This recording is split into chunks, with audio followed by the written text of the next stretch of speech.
So, wood grain. Let's make some wood grain.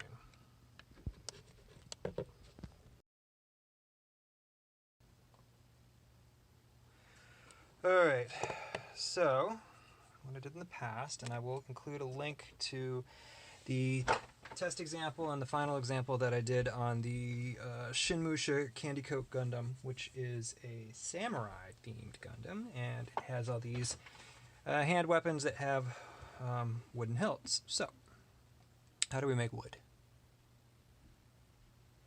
Alright, this is the final product.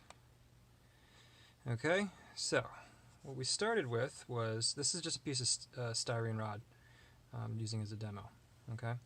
And primed, painted yellow. Your mileage may vary. Play with different types of yellow. This is a yellow ochre. Okay. Just move this a smidge.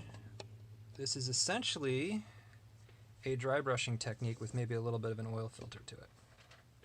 So, oil paints. Yeah. I have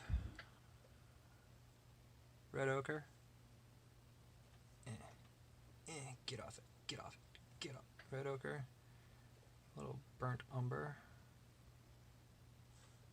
Right. And I just kind of loosely muddle them together. I don't actually mix them because we want to preserve tonal variation, right? We don't want the wood to look too uniform. Another thing, when you are laying down this base coat, also, feel free to not make it super consistent. Normally when I airbrush, so when I'm airbrushing this, I'm making it nice and even normally. I'll leave it a little bit splotchy. All right. Then, we take our sponge. Right. Cut the edge off so you got a nice straight edge here. Right. And then you just a little dab will do you. Okay. And then you're just going to drag it through here. And here's where you're going to kind of decide what your scale is going to be. Right? So if you're trying to do like 1/35 and you want the grains to be a little bit bigger, you might actually stop here. You might actually just drag this on through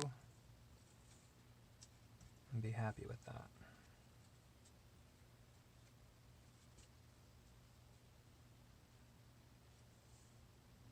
So that's not so bad. If you're going for something that's a little bit bigger, and you want this to be smaller, you can feather it down. Again, that's dry brush technique, right? So you just want to make sure your brush is as empty as possible, and then just kind of, see that smooths it out, but doesn't really get rid of the grain. I mean, it will get rid of the grain. I shouldn't say that. If you do it too much, you will get rid of the grain. If you want to bring it back, I take mascara brush right here. Eyeshadow brushes and mascara brushes, fantastic. Right, and then I can basically bring it back. So this is for a 1/100 scale. The Gundam was, right? So I know I was going to have really, really fine lines. And that's about it. You can punch it up a little bit if you want to. You want to treat it like a little oil filter technique too.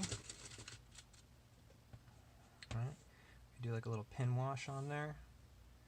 You know, so you could say like, all right, well, I want a much higher contrast here. All right, you just do that same thing. All right, and everything gets a little bit more yellow. It's a good way to kind of fake knots. You can do that with black also. All right, so if I take a little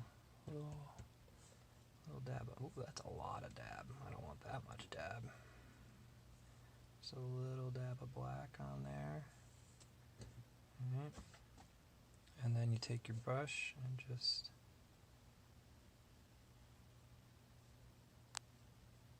right. And now you've got some nice tonal variation. You got a little bit of a darkness to that, and then a little bit of a brightness to the yellow. So, pretty straightforward. Remember, this is an oil right? This is going to be a pain in the ass. It's going to be easy to work with, so you can play with it if you screw up. You can always just grab a little Turpenoid and wipe it off.